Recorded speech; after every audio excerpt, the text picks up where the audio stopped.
Hello प्यारे बच्चों, कैसे हैं आप सभी। उम्मीद करते हैं कि जानदार, शानदार, जबरदस्त होंगे, स्वस्थ होंगे और अपनी तैयारी में मग्न होंगे, व्यस्त होंगे।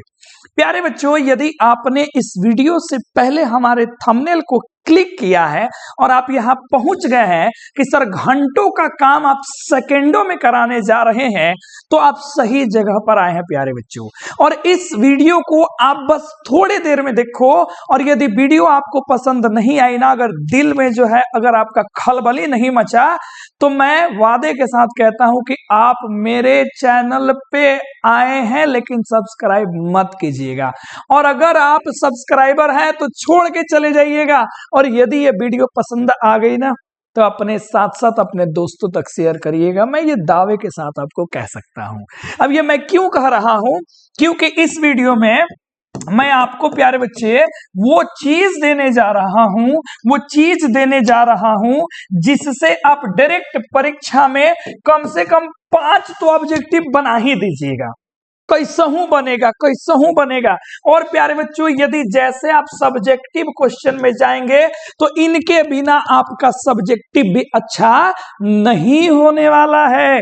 इसलिए इस वीडियो को पूरा देखो, मजे में देखो और ऐसे चुटकी बचा के इससे संबंधित सवालों के आप जवाब ले लो। तो आओ शुरू करते हैं एक एक कहानी को, बेहतरीन कहानी को। यहां प्यारे बच्चे मैंने कुछ यहाँ पे कहानी लिखी है, और ये कहानी क्या है प्यारे बच्चे, सबसे पहले समझते हैं। ये ट्रिक की दुनिया में आपका स्वागत है। क्लास 12th की जो हिंदी की बुक है दिगंत, उसी का हम लोग लेने वाले हैं गद खंड, और ये है बिहार बोर्ड वाले बच्चों की आन बान शान। तो आइए प्यारे बच्चों, मैंने यहाँ पे कुछ लिखा है और जो लिखा है उसको आप बड़े ध्यान से समझना। देखो, पहले एक छोटी सी कहानी सुनो। हम जिस समाज में प्यारे बच्चों रहते हैं ना, थोड़ी सी ये बात आपको समझ में आएंगी। तो अपना समाज क्या है प्यारे बच्चों, अपने समाज में संस्कृति संस्कार भरे हुए हैं। हम लोग जो है अरेंज मैरिज वाले लोग हैं। हमारे यहाँ लव मैरिज का कोई प्रचलन नहीं है। अरेंज मैरिज में भी पुराने जमाने में जब मैसेज नहीं हुआ करता, मतलब मैसेज भेजने की तौर तरीके नहीं थे, जब फोन नहीं था, तो नारियों पे बड़ा दुख होता था प्यारे बच्चों। सोचिए जरा, रामायण काल में काश फोन होता तो उर्मिला लक्ष्मण जी को आराम से फोन करके वीडियो कॉल पे पूछती कि कहाँ है जी आप। तो आओ उसी बात को मैं समझा रहा हूं।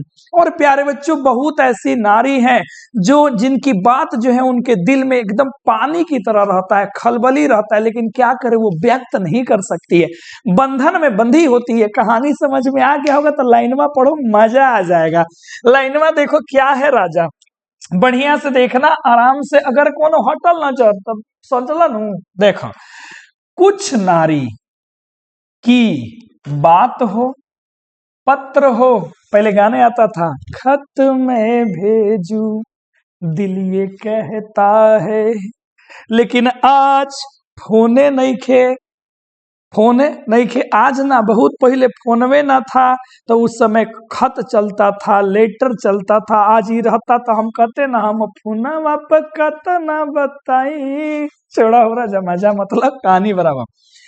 कुछ नारी की बात, उनके पत्र और उनके सुंदर सुंदर गीत हमारे समाज में सदा नीर की तरह बंधन में होता है। वो बाहर जाएगा तो तहलका मच जाएगा, पर पंचायती तक बात चली जाएगी।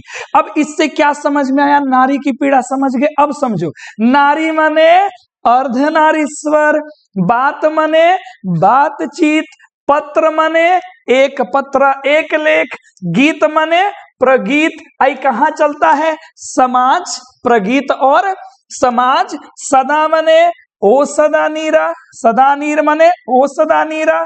समझ में बात आ गया। अब देखो, नीर का नी ले लो, अब बंधन का बंध ले लो, तो क्या बन गया, निबंध। यानी कि बबुआ हमार, राजा हमार, बॉबी हमार है, जितना टॉपिक वह है ये सब क्या है, निबंध है, निबंध है, निबंध है। इसी में ललित निबंध भी कहा जाता है, बात एक ही है। तो याद रहेगा ना कि कुछ नारी की बात, पत्र और गीत। समाज में सदा नीर की तरह बंधन में रहता है, क्योंकि अगर खुल गया तो सत्यानाश हो जाएगा। यहाँ आ जाओ, देख लो, नारी मने अर्धनारीश्वर, बात मने बातचीत, पत्र मने एक पत्र एक लेख, गीत प्रगीत और समाज, सदा मने वो सदा नीरा, निबंध मने निबंध। ये सब का सब क्या है?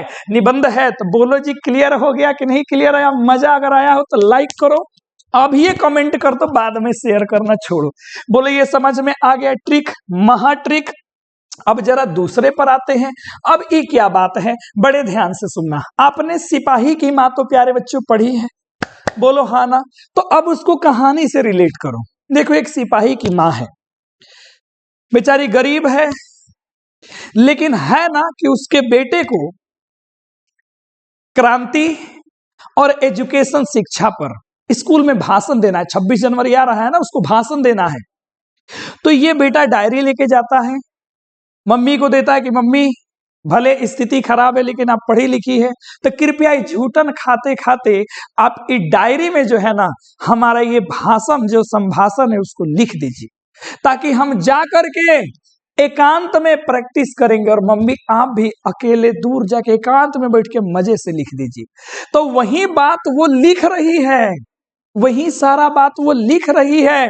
और ये उस बेटे से पूछा गया क्लास में, बताओ जी किसने लिखा ये तुम्हारे लिए भाषण, उसके बारे में बताओ। तो लइकवा कहता, का कहता कि सिपाही की माँ एकांत में हंसते हुए अकेले अपनी डायरी में संपूर्ण क्रांति और शिक्षा पे सर भाषण और संभाषण लिख रही थी, और साथ में जूठन खा रही थी।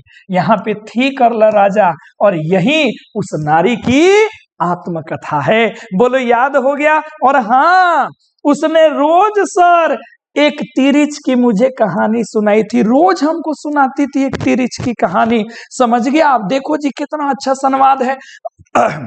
अब समझो बाबू हमर, सिपाही की माँ क्या है? एकांकी, ओए होए घबरा गई का। आ गया? अच्छा देखो, हंसते हुए अकेलापन क्या है? तो बबुआ डायरी। क्या है बोलो? डायरी। संपूर्ण क्रांति क्या है? भाषण। शिक्षा क्या है? संभाषण। अब देखो, जूठन क्या है? तो आत्मकथा। उसने कहा था रोज। और तिरिच क्या है? कहानी। खत्म हो गई सारी कहानी, पूरा आपका गद्यांश सेक्शन हो गया कंप्लीट प्यारे बच्चों। तो इसको एक बार वीडियो को नहीं 2 बार देखो, मजा भी आएगा। और इसमें सारी की सारी आपकी कहानी बस 2 लाइन में पूरी समाप्त कि गद्यांश में कौन क्या है। तो जी प्यारे बच्चों, यदि ये ट्रिक आपको अच्छी लगी होगी, वीडियो को देखते हुए चेहरे पे मुस्कान आया होगा, तो मैं उम्मीद करता हूं कि इस वीडियो को खूब शेयर करेंगे, अपने दोस्तों में, ग्रुप में, हर जगह शेयर कीजिए। और लोगों को बता दीजिए कि एक है चंदन सर, छोटे मोटे टीचर हैं, लेकिन जो पढ़ाते हैं डंके की चोट पे पढ़ाते हैं, बेहतरीन पढ़ाते हैं। अगली वीडियो चाहिए तो कमेंट करके बताओ, क्योंकि अभी गद्य के बाद काव्यखंड बाकी है। चलो दबा के शेयर करो। धन्यवाद।